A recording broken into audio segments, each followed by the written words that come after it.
Shalom Bapak Ibu, hari ini kita akan belajar tentang hati yang mengubah hidup orang. Saya percaya waktu firman Tuhan berkata, jagalah hatimu supaya berdasarkan terpacar kehidupan adalah suatu perintah, satu warning buat kita semua untuk kita benar-benar jaga hati. Karena keadaan kita hari ini Bapak Ibu, kondisi kita, apa yang terjadi dalam hidup kita ditentukan dari hati. Bukan ditentukan dari usaha kita, bukan ditentukan dari kerja keras kita, tapi startnya mulainya dari hati. Nah, hari ini saya pengen kita belajar dulu tentang satu orang di dalam Alkitab kita, untuk kita ngerti kisah ini baik-baik, seorang yang mengalami satu transformasi yang besar di dalam hidupnya karena Tuhan membuat sesuatu dengan hatinya. Kita baca sama-sama dulu ya, kitab Kisah Rasul pasal 16, Kisah Rasul pasal 16 ayat yang ke-14 dan yang ke-15-nya Bapak Ibu. Saya bacakan ya buat kita semua firman Tuhan. Seorang dari perempuan-perempuan itu yang bernama Lydia turut mendengarkan. Ia seorang penjual kain ungu dari kota Tiatira yang beribadah kepada Allah. Tuhan membuka hatinya sehingga ia memperhatikan apa yang dikatakan oleh Paulus. Sesudah ia dibaptis bersama-sama dengan seisi rumahnya, ia mengajak kami, katanya, jika kamu berpendapat bahwa aku sungguh-sungguh percaya kepada Tuhan, marilah menumpang di rumahku. Ia mendesak sampai kami menerimanya.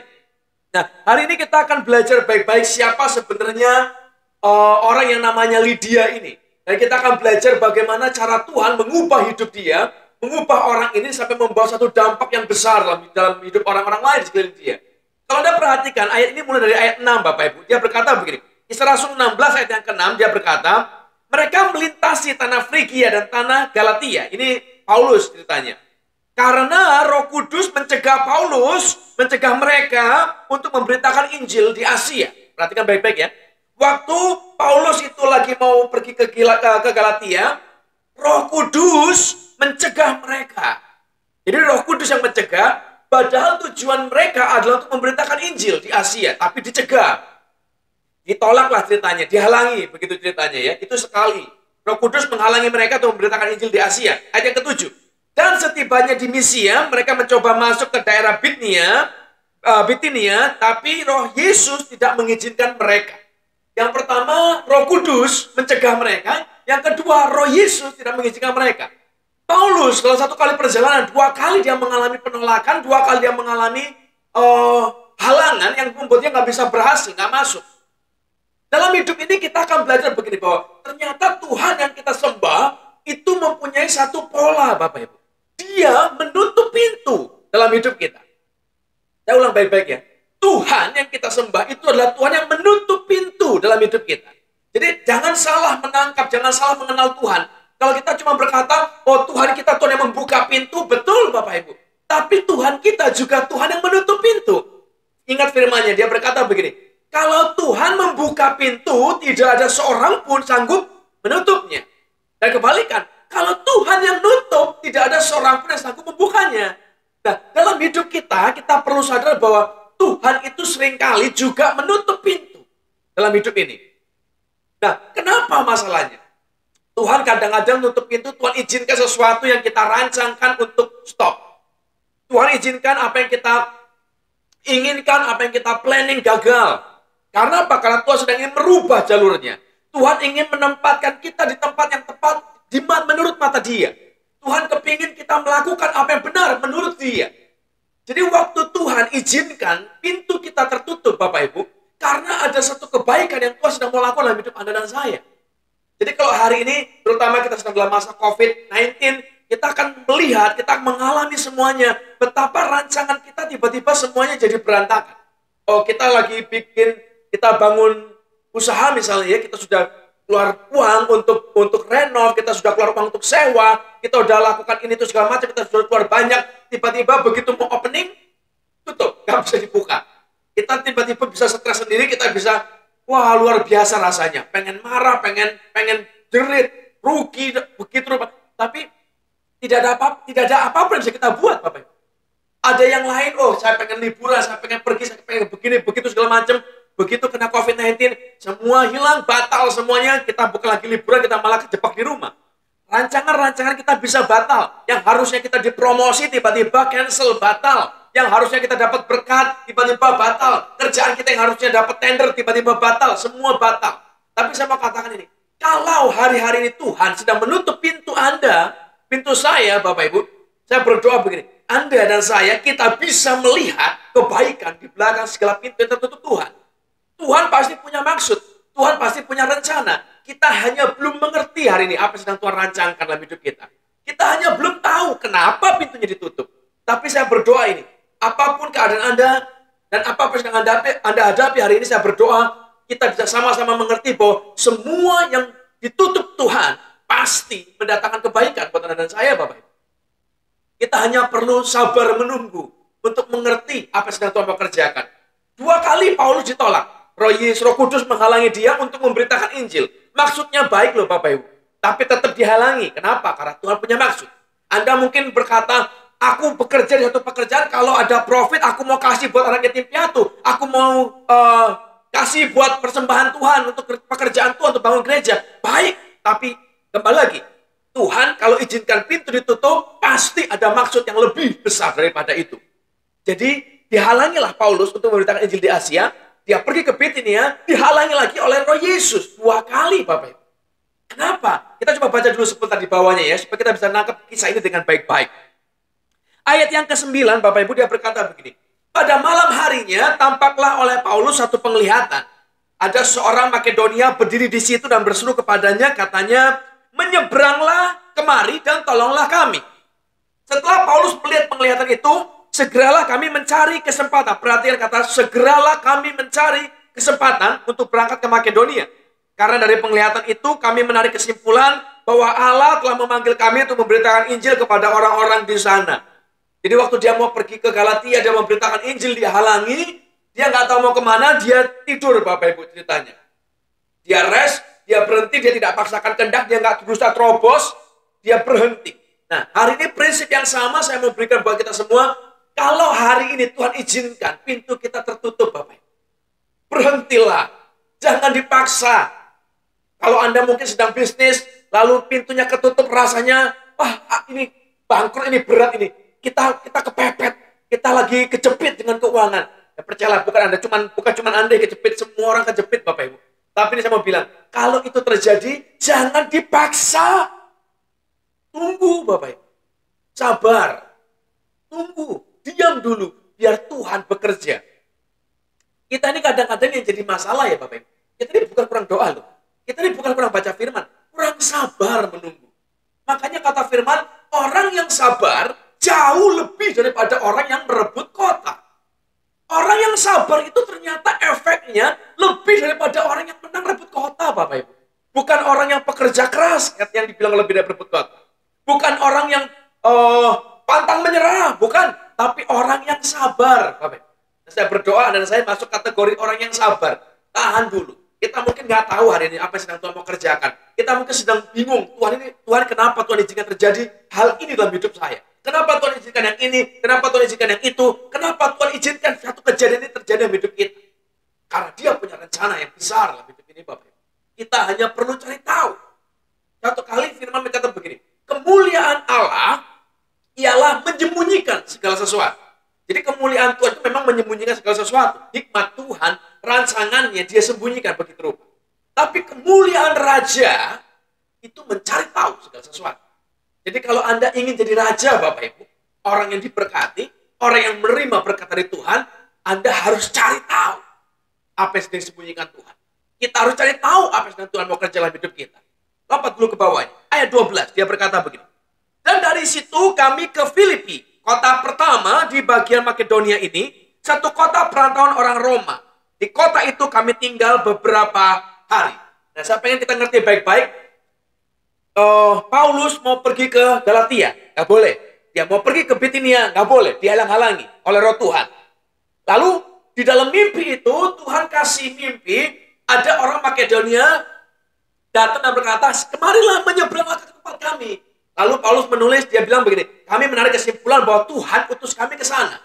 Jadi kan Tuhan loh Bapak Ibu yang bekerja, Tuhan yang bekerja.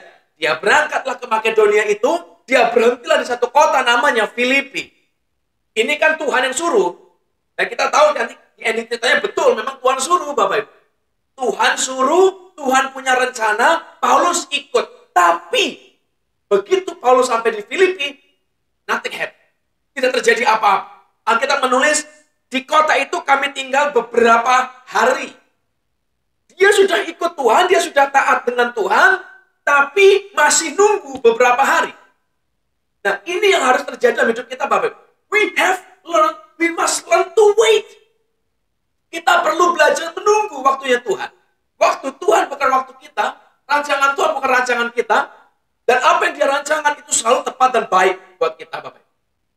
Kadang-kadang kita ini perlu berhenti sebentar dari semua kesibukan kita, semua apa yang kita kerjakan, untuk berhenti dan melihat apa yang sedang Tuhan melakukan, untuk kita tahu, Bapak Ibu, apa yang sedang Tuhan rancang dalam hidup Anda dan saya. Saya percaya hari-hari ini memang kita sedang mengalami tekanan berat sekali di tengah-tengah COVID-19. Tapi saya juga percaya bahwa di tengah-tengah COVID-19 ada kebaikan yang terjadi buat kita, Bapak Ibu. Di satu sisi, ada banyak rumah tangga yang berantem. Kemarin minggu yang lalu saya dapat berita di internet, ada 150 orang yang cerai setiap hari di Bandung, Bapak Ibu. 150 orang setiap hari yang mengajukan gugatan cerai di Bandung. Setiap hari. Kenapa? Karena mereka ribut berantem. Ada memang kerusakan, tapi juga ada kebaikan yang lain. Di tengah-tengah ada yang rusak, ada keluarga-keluarga yang pulih karena mereka stay at home, work from home. Ada, Bapak Ibu. Saya nggak bilang pandemik ini terus jadi baik, enggak. Memang kita serem semua kena imbas. Tapi bagi orang-orang yang mengerti kebenaran firman, saya percaya COVID-19 bisa menjadi sesuatu yang membawa kebaikan buat kita semua. Bisa membawa kebaikan buat keluarga kita, bisa membawa kebaikan buat pekerjaan kita, bisa membawa kebaikan buat pelayanan kita, Bapak. Jadi hari ini tunggu Tuhan. Rancangan Tuhan pasti baik. Tapi kalau kita salah melangkah, kita salah mengeksekusi, kita salah membuat pilihan, bisa rusak loh. Bisa salah semua nanti malah. Tunggulah. Paulus itu ngikut Tuhan, Paulus itu nurut apa yang Tuhan ngomong, dia pergi ke tempat yang tepat, tapi toh tetap nunggu beberapa hari. Hari ini ayo tunggu waktu Tuhan, Bapak. Kalau Anda berdoa, Anda belum lihat jawaban doa, tunggu, sabar. Ingat baik-baik, kunci kita hari ini adalah bukan banyak doa, bukan banyak baca firman, tapi harus banyak sabar.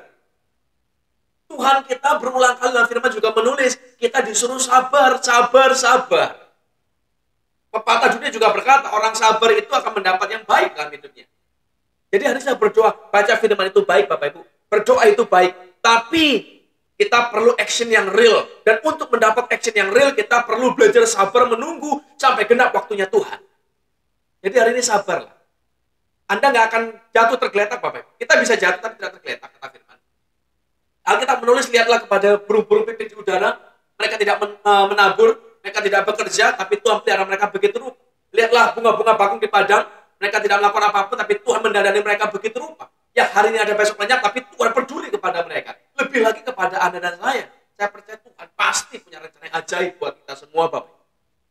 Coba perhatikan lagi ayat di bawahnya. Ayat 13. Yang pertama kita belajar bahwa Tuhan menutup pintu. Memang Tuhan menutup pintu. Jadi rancangan kita kalau gagal itu belum tentu karena dosa, belum tentu karena setan, bisa jadi karena Tuhan campur tangan, dia menutup pintu kita dengan sengaja. Dan kalau dia tutup satu pintu, pasti nanti ada pintu yang lain yang terbuka. Nah, kita belajar dulu yang keduanya ya. Kisah Rasul 16 ayat yang ke-13. Pada hari Sabat, kami keluar pintu gerbang kota. Jadi mereka sudah sampai di Filipi, lalu Paulus ini mereka keluar pintu gerbang kota. Kami menyusur tepi sungai dan menemukan tempat sembahyang Yahudi yang sudah kami duga ada di situ. Setelah duduk, kami berbicara kepada perempuan-perempuan yang ada, yang berkumpul di situ. Jadi, Paulus setelah sekian hari, dia pergi, dia keluar kota, karena dia cari, dia tanya orang-orang saudara-saudara seiman yang ada di situ, nggak ketemu. Tidak ada seorang pun di Filipi. Jadi dia cari, dia keluar. Dia berpikir, mungkin di luar kota sana, di dekat sungai sana ada tempat sembahyang. Ternyata betul, Bapak Ibu. Nah, kenapa? Nah, saya pengen jelaskan buat kita semua dulu baik-baik supaya kita ngerti konsep ini, jadi kita ngerti kisah ini dengan lengkap, dengan benar. Kenapa Paulus bisa menduga bahwa ada tempat sembahyang orang Yahudi di luar kota, di dekat sungai? Menurut aturan orang Yahudi, Bapak Ibu, untuk mendirikan sinagog, itu harus ada 10 orang laki-laki yang komitmen di sana, baru bisa.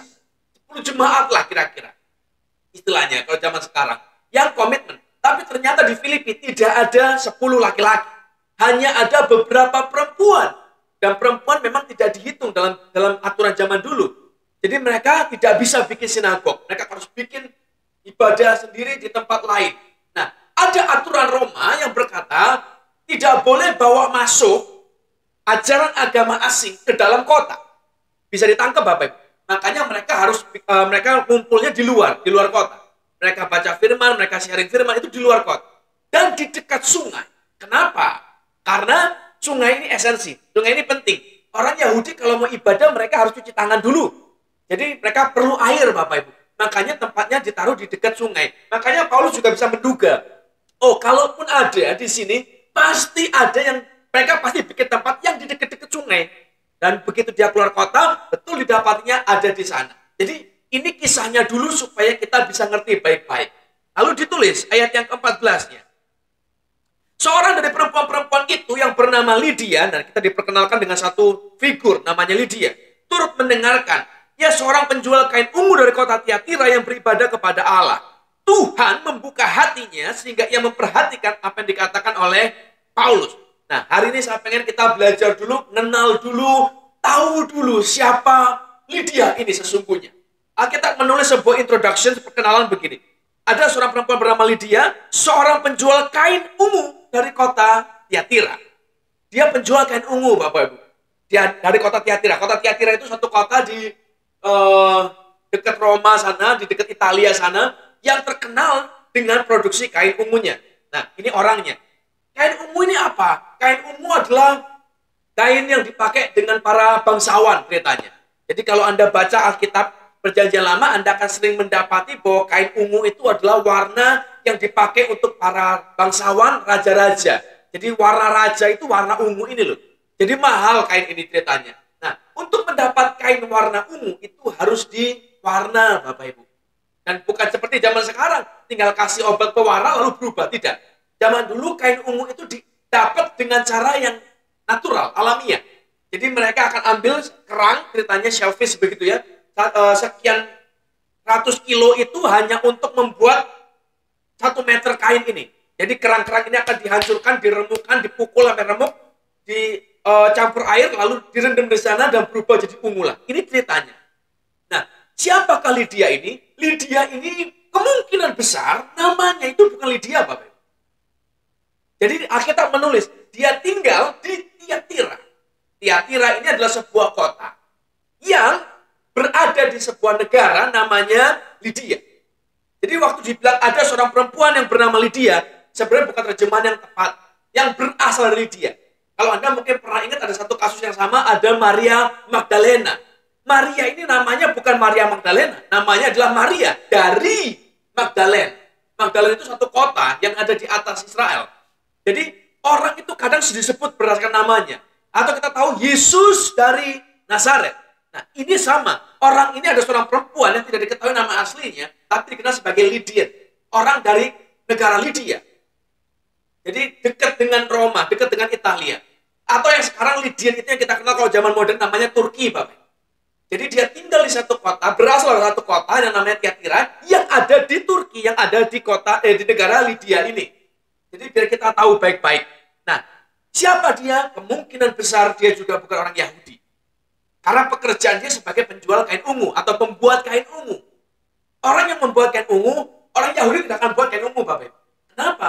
Karena tadi saya sudah bilang, untuk buat 1 meter kain ungu, itu perlu sekian ratus kilo kerang untuk dihancurkan, untuk direndam bersama kain itu. Nah, bagi orang Yahudi, kerang itu adalah hewan yang kotor, najis. Gak boleh dipegang, Bapak. Gak boleh dimakan, gak boleh diurusin. Jadi, kemungkinan besar dia bukan orang Yahudi. Kita ngerti dulu di situ ya. Dia penjual, dia seorang businesswoman yang sangat kaya, sangat hebat, sangat diberkati, sangat sukses, dan dia bukan Yahudi. Dia membuat sebuah kain ungu yang sangat mahal. Kain ungu itu produk yang kalau zaman sekarang mungkin kita kayak pegang Rolex begitu misalnya, atau Gucci atau Chanel yang mahal sebagai fashion dari kehidupan kita hari ini. Karena zaman dulu kain ungu itu ditimbang atau diukur itu seharganya sama dengan harga perak. Jadi bukan kain biasa, bukan sekedar kain yang saya pakai, yang kita pakai. Ini kain mahal, ini kain para bangsawan ceritanya. Jadi supaya kita ngerti baik-baik. Nah, lalu Alkitab menulis, ketemulah dia di Filipi. Kalau Anda baca ayat 15, Anda akan mendapati bahwa dia punya rumah di Filipi. dengan seisi rumahnya. Dia berasal dari Tiatira. Dia membuat kain ungunya di Tiatira. Karena di Filipi tidak ada produksi atau tidak ada pabrik membuat kain ungunya. Jadi kemungkinan besar dia itu punya 2 rumah. Satu di Tiatira untuk produksinya dia, karena memang dia buat. Kedua di Filipi tempat dia jual, karena Alkitab menulis dia punya rumah di situ dan bisa nampung semua karyawan-karyawan seisi rumahnya. Jadi rumah dia yang kedua ini gede Bapak Ibu ceritanya. Nanti kita akan baca ceritanya, dia juga bukan hanya bisa nampung isi rumahnya dia sendiri, bukan cuma bisa nampung karyawan dia sendiri, tapi dia juga bisa nampung Paulus dan semua saudara-saudara yang lain. Orang ini sangat-sangat luar biasa, sangat hebat sekali. Jadi kemungkinan besar dia punya pabrik headquarternya di Tiatira, dia punya cabang atau outlet di Filipi. Dan dia pulang pergi ketemunya di Filipi untuk stocking di sana. Nah, begitu hebatnya orang ini, orang yang sangat diberkati, orang yang sangat sibuk, orang yang sangat sukses. Tapi perhatikan, di tengah-tengah hari, dia masih sempat, Bapak Ibu, pergi keluar kota, di tengah sungai, di pinggir sungai, dan dia belajar firman. Dia bahkan bukan orang Yahudi, Bapak Ibu. Ini yang jadi problem kadang-kadang. Kita kepingin diberkati, tapi kita lupa Tuhan. Kita kepingin diberkati, tapi kita kadang mau ibadah. Aduh, ini ada job, ada orderan, tapi juga ada ibadah. Yang mana yang kita pilih? Ibadah tinggalkan orderan atau kerjaan kita tinggalkan ibadah? Kebanyakan orang milih ibadah ditinggal. Kenapa? Minggu depan masih bisa. Tapi orderan kalau hilang, kita nggak dapat lagi. Salah Bapak Ibu. Semua berkat kita, semua job kita, tender yang kita dapat, yang Anda dapat, itu semua dari Tuhan. Dan dia berikan kepada siapapun yang dia mau, yang dia berkenan. Ini jadi problem kita. Kita kepingin hidup kita pulih, kita kepingin hidup kita benar, kita kepingin hidup kita diberkati, kita kepingin hidup kita jadi baik, tapi kita tidak taruh hati. Kita nggak taruh perhatian buat Tuhan. Saya yakin banyak Bapak Ibu di antara kita yang keadaan kita sekarang atau bisnis kita tidak sesibuk Lydia. Pasti Pak, banyak. Ingat ya, ini seorang perempuan loh, wanita loh Bapak Ibu. Bukan laki-laki. Dan kita tahu dari awal, untuk membuat sinagog itu perlu 10 pria. Kalau 10 wanita nggak dihitung.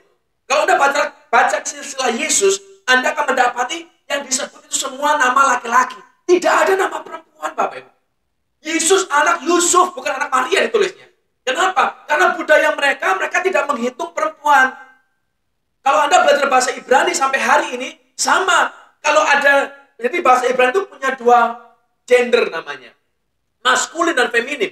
Kalau ada 10 orang misalnya lagi ngumpul, lalu ada 1 laki-laki, dia akan bilang itu sebagai laki-laki. Semua dianggap sebagai laki-laki karena ada 1 laki-laki. Kalau ada 9 laki-laki, ada 1 perempuan, tetap laki-laki. 9 laki-laki, 9 perempuan, 1 laki-laki. Laki-laki disebutnya. Itu dari struktur bahasanya. Jadi perempuan memang tidak dihitung. Ini saya bukan bicara masalah rasis ya, atau merendahkan perempuan. Tidak Bapak. Tapi inilah konsep Alkitabiah zaman dulu ya begitu ini. Jadi kita perlu tahu, cara perjuangan dia sebagai seorang perempuan itu jauh lebih berat daripada laki-laki itu bekerja. Dia bangun usaha ini begitu rupa dari Tiatira dan ke Filipi, itu jaraknya 300 km-an kurang lebih.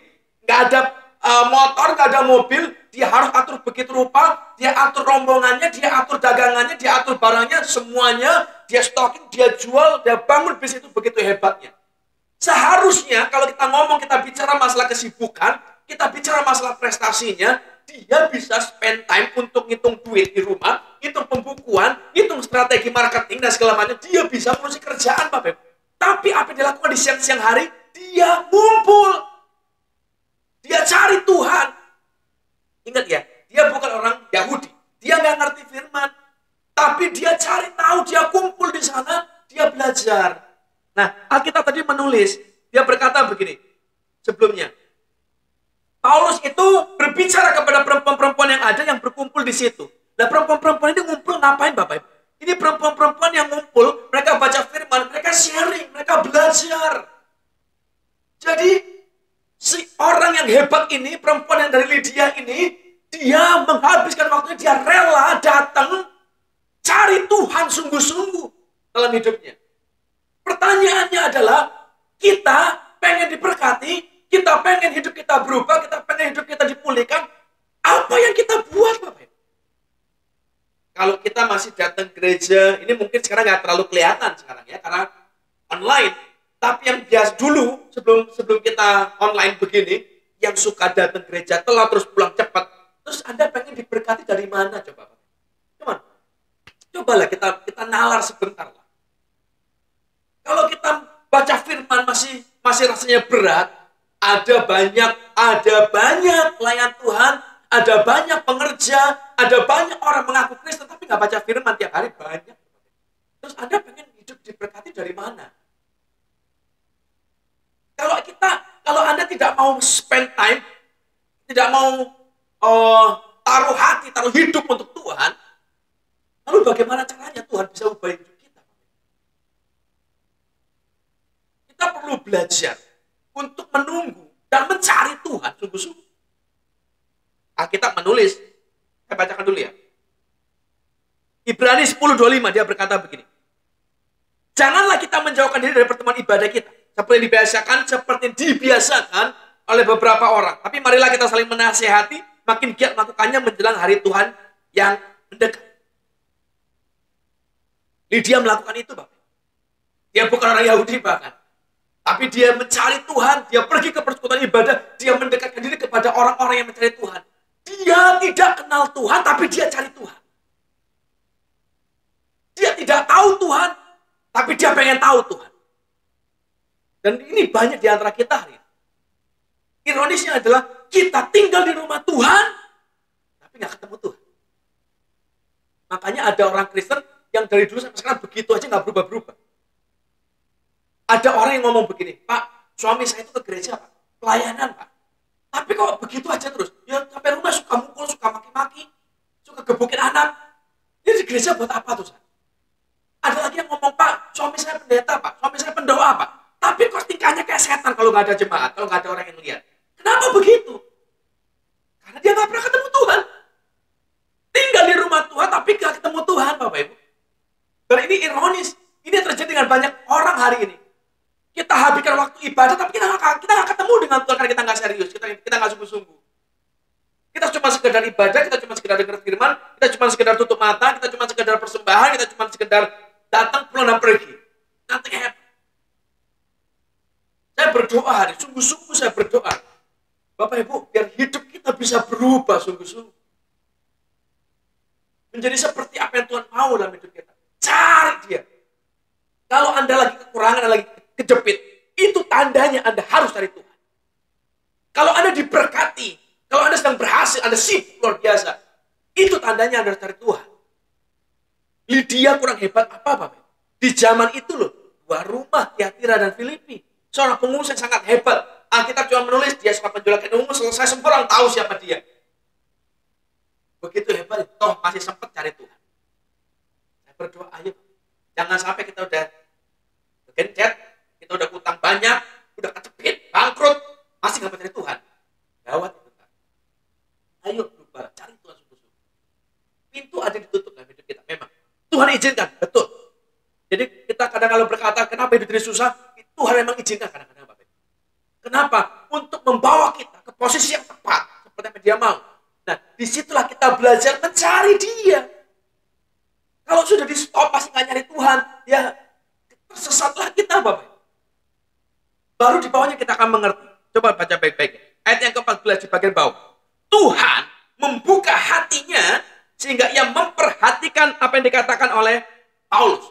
Tuhan membuka hatinya. Perhatikan kata membuka. Kata membuka itu ditulis dalam terjemahan bahasa Yunani sebagai dianoiko. Kalau baik-baik. Kata membuka hatinya itu ditulis dengan kata Yunani dianoiko. Dianoiko itu berasal dari dua kata. Dia dan anoiko.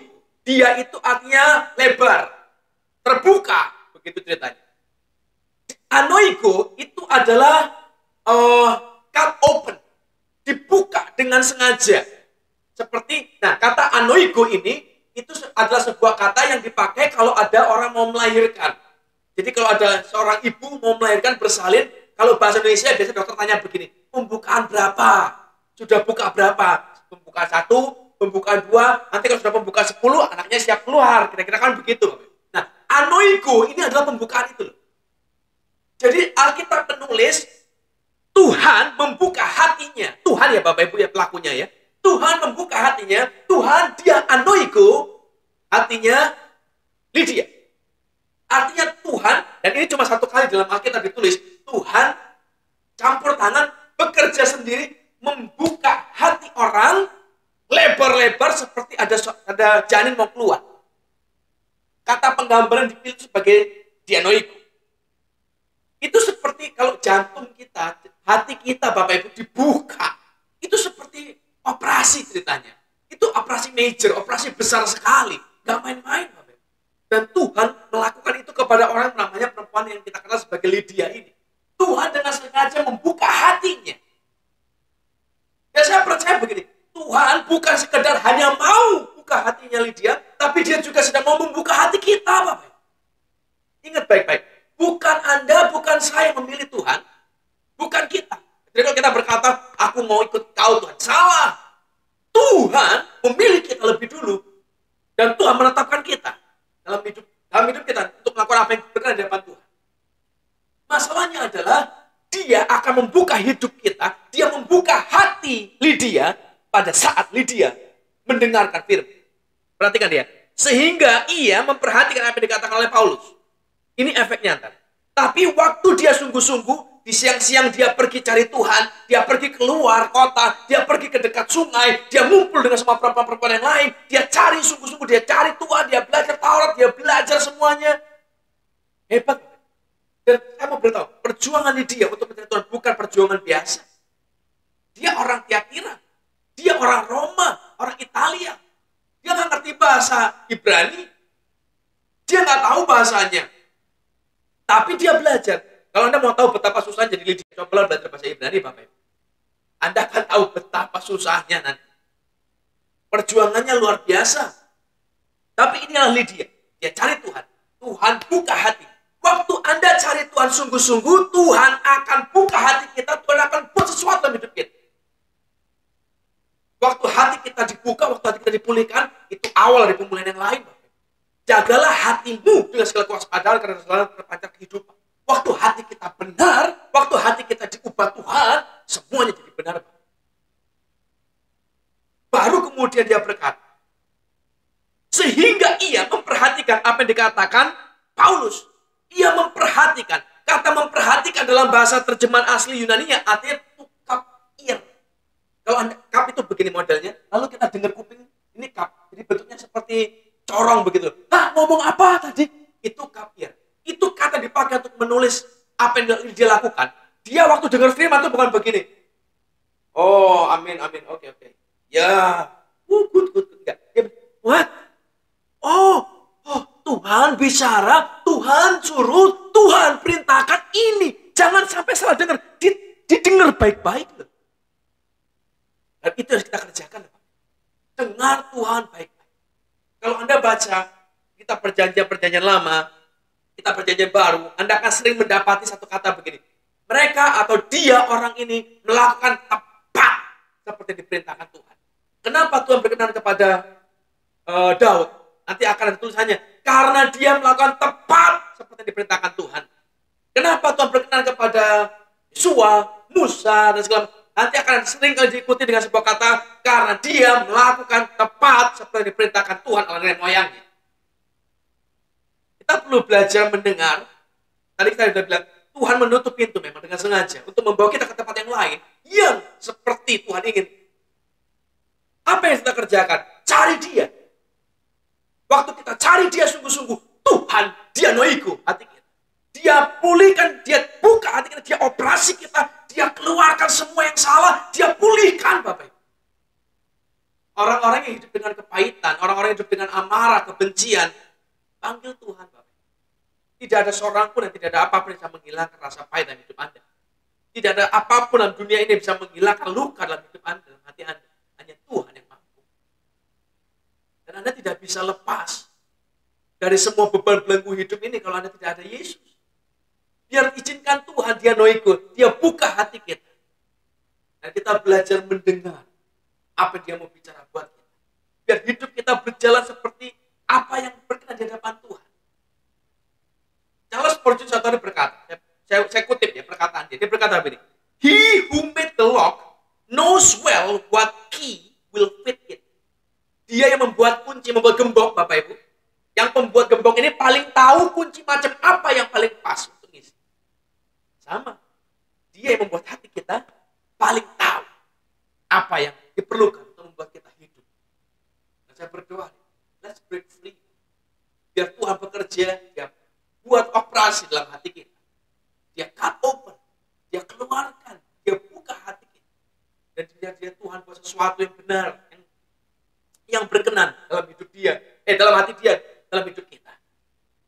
Saya berdoa sungguh-sungguh hari ini, kita bisa kasih hidup kita, persembahan yang terbaik buat Tuhan. Baru setelah itu, lompat ke bawah. Ayat yang ke-15. Sesudah Lydia ini dibaptis, bersama-sama dengan seisi rumahnya. Tadi saya sudah bilang, Lydia ini orang kaya. Dia bukan cuma punya rumah di Tiatira, dia punya di Filipi. Dan rumah di Filipi ini gede, Bapak Ibu. Dengan seisi rumahnya, banyak. Yang mengajak kami katanya, jika kamu berpendapat bahwa aku sungguh-sungguh percaya pada Tuhan, marilah menumpang di rumahku. Yang mendesak sampai kami menerimanya. Dia dibaptis. Kenapa? Kemarin ada orang nanya saya begini, kenapa kita orang Kristen harus dibaptis? Apakah baptisan membuat kita masuk surga? Tidak. Baptisan tidak membuat kita masuk surga. Gak ada ayatnya. Kalau mau masuk surga itu harus dibaptis. Gak ada, Bapak Ibu. Kalau mau masuk surga, percayalah dengan mulutmu, dengan hatimu, dan mengaku dengan mulutmu, mengaku akan masuk dalam kerajaan surga. Tapi, apakah baptisan itu gak penting? Penting, Bapak Ibu. Kenapa? Karena baptisan adalah tanda awal dari kehidupan kita diubahkan Tuhan. Waktu seseorang ketemu dengan Tuhan, imannya berubah dari personal menjadi publik, itu dengan baptisan. Dia declaring, saya adalah pengikut Kristus, saya adalah anak Tuhan, saya mau hidup seperti Kristus.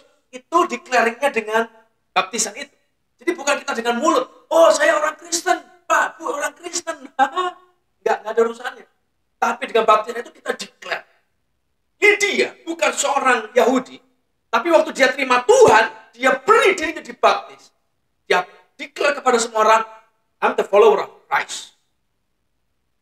Itu adalah tandanya, itu adalah wujudnya. Jadi dia percaya dari hati kepada decision, pikirannya, kepada fisiknya. Baptisan ini. Jadi ini yang dia kerjakan, Bapak. Dan saya berdoa hari ini, perhatikan konsep ini. Konsep Alkitabiah itu menunjukkan begini. Setiap orang yang mengikut Kristus pasti ada perubahan yang nyata dalam hidupnya, yang kelihatan. Salah satunya ya baptisan ini. Tapi apakah berhenti di sana? Tidak. Waktu kita memberi diri kita dibaptis, kita harus menghasilkan buah dalam hidup kita. Jadi kita Kristen atau tidak itu bukan dilihat dari KTP-nya, loh. Bukan dilihat dari pengakuannya. Oh, saya Kristen, Pak. Saya gereja ini. Saya jemaatnya si A, saya jemaat si B. Tidak. Anda Kristen atau bukan, itu dilihat dari hidup kita. Berbuah apa buat orang lain. Coba kalian baca bentar di bawahnya ya. Ayat yang ke-40. Kisah Rasul 16 ayat 40. Lalu mereka meninggalkan penjara. Ini Paulus juga. Meninggalkan penjara itu dan pergi ke rumah Lydia. Dia dari penjara perginya ke rumah Lydia, Bapak Ibu. Dan setelah bertemu dengan saudara-saudara di situ dan menghiburkan mereka, berangkatlah kedua rasul itu. Dia pergi ke rumahnya Lydia, dan di rumah Lydia sudah ada saudara-saudara. Saudara siapa? Tadi apa ada? Nggak ada, Bapak Ibu. Saudara ini nggak. Waktu pertama kali nggak ada. Tapi begitu perjumpaan pertama, Lydia bertobat terima Tuhan, dia berikan dirinya dibaptis, lalu rasul-rasul pergi, Paulus pergi, something happened. Sesuatu terjadi di hidup Lydia. Dia bukan hanya sekedar jadi seorang pedagang hari ini. Dia menjadi seorang penjalan jiwa, dia mengubah orang, dia menangkan orang. Dia declare herself. Dia declare dirinya sebagai pengikut Kristus, dia terima dirinya dibaptis, semua orang tahu, dia berubah, dan dia jadi berkat banyak orang. Saudara-saudara lain dia menangkan, dia tampung di rumahnya. Sampai begitu Paulus keluar penjara, dia pergi ke rumah Lydia, di situ ada dia, ada saudara-saudara itu, Bapak Ibu. Pertobatan kita bukan sebuah pertobatan yang bisa dirasa dalam hati kita sendiri, tidak. Oh, rasanya aku ini udah benar, rasanya aku ini udah bertobat, rasanya aku udah kudus, rasanya aku sudah suci. Tetapi pertobatan adalah sesuatu yang bisa dilihat oleh orang lain. Hendaklah kamu jadi garam dan terang dunia. Garam gak ada gunanya kalau cuma dilihat. Oh, orang Kristen. Oh, anak Tuhan ya, gereja A, gereja B. Gak ada gunanya Bapak Ibu. Hidup Anda dan saya harus bisa dirasa, dikecap, dinikmati sama orang. Itu namanya pengikut Kristus. Hari saya berdoa sungguh-sungguh. Pemulihan kita bukan sekedar pemulihan harta benda. Oh, pemulihan pekerjaan, oh, pemulihan rumah tangga, pemulihan kesehatan, bukan hanya itu. Waktu Tuhan bekerja, dia pulihkan semua. Tapi mulainya dari hati. Saya berdoa hari sungguh-sungguh. Bapak Ibu, kalau Anda sedang mengalami satu pintu tutup dalam hidup Anda, jangan kecewa. Jangan pahit, bersyukurlah. Sebab kita tahu Tuhan sedang merancangkan segala sesuatu untuk mendatangkan kebaikan buat Anda dan saya. Kita hanya perlu tahu, cari tahu. Duduk diam, cari tahu Tuhan. Ajar aku apa yang sedang mau kamu kerja. Ajar aku Tuhan. Supaya aku mengerti apa yang sudah Tuhan mau lakukan dalam hidup saya. Baru setelah kita sabar menunggu, perhatikan konsep ini. Tuhan pasti buka pintu. Ada pintu ditutup, cari dia, masuk ke pintu dibuka Tuhan berikutnya. Waktu Lydia mencari Tuhan, Tuhan buka pintu. Dia ketemu dengan Paulus. Dia ketemu, Anda bayangkan, satunya dari Tiatira, dekat Italia, satunya lagi dari Israel. Mereka ketemunya di tempat yang salah. Yang satunya Paulus itu mau perginya ke Galatia aslinya, mau ke Bitinia, ditutup di sana, ditutup di sini, sampai mau nggak mau pergi ke Makedonia. Di Makedonia lah dia berhenti di kota Filipi. Dan Lydia dari Tiatira itu sedang pergi pas, waktunya pas, momennya pas, tempatnya pas, ketemunya pas, orangnya pas, pesannya pas, tindakannya pas, responnya pas. Tuhan membuat rute yang ajaib dalam hidup. Dia masuk, begitu dia dengar firman, dia dengar kebenaran, dia merespon. Aku mau beri diriku dibaptis. Dia izinkan Tuhan buka hati, dia naik. Hanya satu kali nih Bapak Ibu, dalam Alkitab kita ditulis kata ini. Saya berdoa baik-baik, Bapak Ibu. Kalau Tuhan izinkan, Tuhan panggil kita. Kadang Tuhan panggil kita ke arah yang kita nggak bayang. Bukan ke arah yang kita suka mungkin. Bukan ke arah yang kita pikirkan. Tapi waktu Tuhan panggil, masuk dalam pintu itu. Saat pintu satu ditutup, ada pintu kedua dibuka, masuklah. Sebab pintu yang kedua, pasti Tuhan siapkan sesuatu yang besar dalam itu. Dan yang keempat terakhir, pertobatan kita, pemulihan kita, tidak pernah diberikan hanya untuk satu orang, untuk pribadi kita. Tuhan pulihkan kita, Tuhan berkati kita, untuk jadi berkat buat banyak orang yang lain. Pertobatan kita, pemulihan kita harus jadi buah yang manis buat banyak orang, dan diberkati bisa dilihat, bisa dirasa, memberi dampak buat orang lain. Saya berdoa nih, kita sama-sama mulai dari hati. Bukan dari usaha kerja keras kita, bukan dari upaya kita, bukan dari kehebatan kita, koneksi kita, tapi mulai dari hati. Jagalah hati dengan segala kewaspadaan. Saudara sana terpancar,